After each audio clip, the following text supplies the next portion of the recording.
Welcome to CAN, Caribbean Affiliate News. My name is Siobhan Gubin. Here are the stories that we're following today, August 21st, 2013.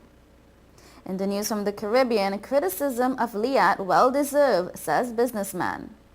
In Trinidad and Tobago, the DCP pleads for patience. Richardson says arrests will happen soon. In Jamaica, police tell downtown Kingston vendors to clean up their act. And Caribbean Airlines apologizes to Guyana. Details on these headlines and more when we return.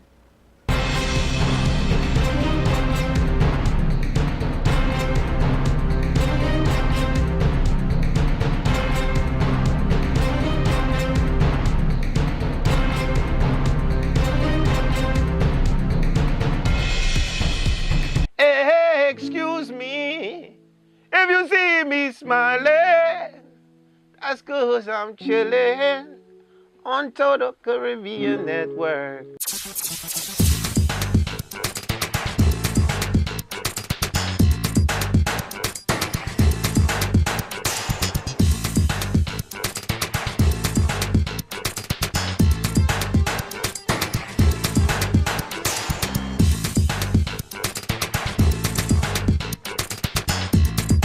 This your boy Wyclef Jean, and I'm chillin', man.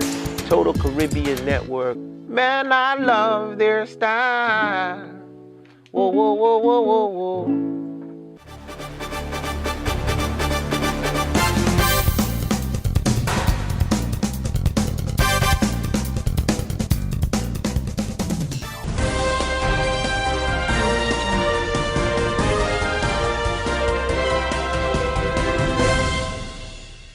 Welcome back to CAN, Caribbean Affiliate News. My name is Siobhan Gubin. The segment of the news is sponsored by Total Caribbean Network. In Antigua, a former cabinet minister and businessman in Dominica believes the criticisms being leveled against regional carrier Liat are well-deserved. Atherton Martin, a hotelier, said Liat has been open to scrutiny because the public has a vested interest in it. The airline has been criticized for numerous flight disruptions and cancellations in recent weeks, which have left hundreds stranded across the region. And I quote, "I think it is deserved because sometimes it is only by taking the issue into the public domain that you get people embarrassed sufficiently to do what they should have been doing as part of their professional duties to the traveling public," Martin said. The former cabinet minister noted that the public owns, pays for, and uses Liat services, and therefore these are three substantial reasons why the airline is accountable to the people. He added the public should know everything that is going on with the airline, which offers an essential service to the region. When Liat remained silent, he said misconceptions and inaccurate information could circulate and cause unnecessary problems. Martin's comments were made on Sunday's Big Issues program, where he also made suggestions that the region's current and focal transportation model by air needs to be revisited to include sea transportation. In Trinidad and Tobago, Deputy Police Commissioner Mervyn Richardson is asking the public to be patient with the police approach to crime in East Port of Spain, assuring their action will soon bear fruit. Reports today are that police have released 12 major players in gang and criminal activity in East Port of Spain and has been the subject of concern amongst members of the public on radio talk show programs. The 12 men were picked up under the anti-gang legislation which gives police the authority to detain persons suspected to be involved in gangs for up to 3 months. They were identified as persons being involved in a series of gang activities in East Port of Spain, Laventille and Beetham.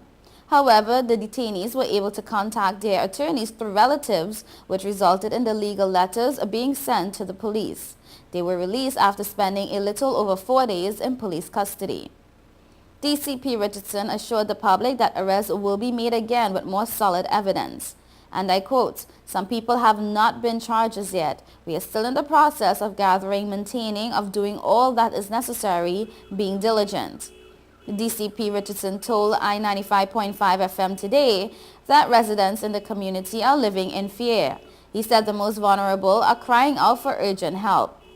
Michael Seals explained that the award of contracts has triggered the killing in the East Port of Spain communities. Another officer explained, "We will be arresting again when the evidence is now solid against them, because you have to understand what were the drive behind what happened. There were the murders, and the murders was a direct consequence towards a contract to build a basketball court."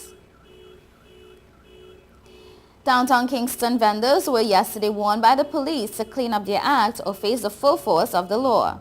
Head of the Kingston Central Police Division, Superintendent Steve McGregor, yesterday met with the vendors at the intersection of South Parade and Orange Street and informed them of what to expect if they did not heed the warning to trade their wares in the designated areas. Vendors in the business district have, however, long complained that they have been targeted for unfair treatment by the police, who they say sometimes seize their goods and smash their stalls. McGregor said that while the police were fully aware that a number of people earn a living selling on the streets, vending must be conducted within the confines of the law.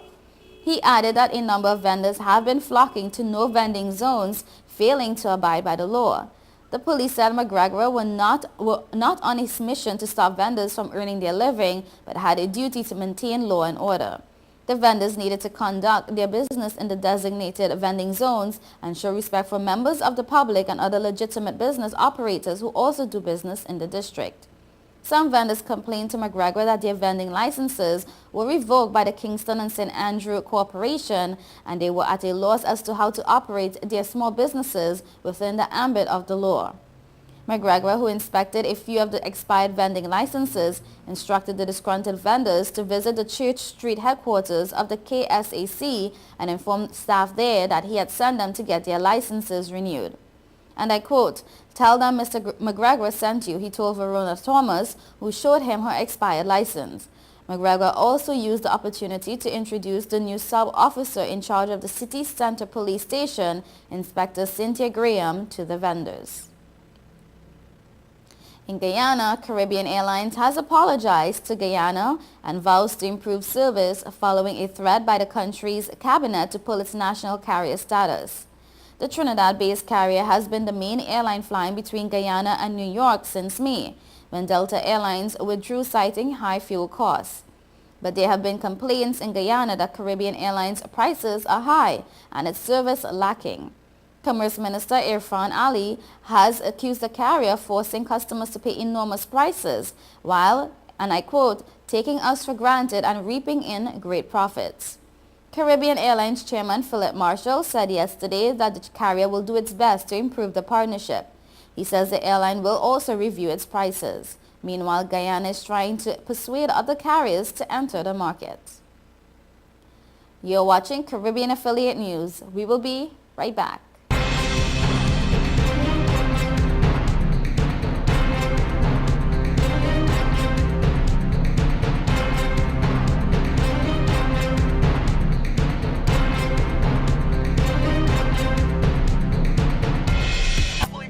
Take your car out. This is awesome. It's time to grow up.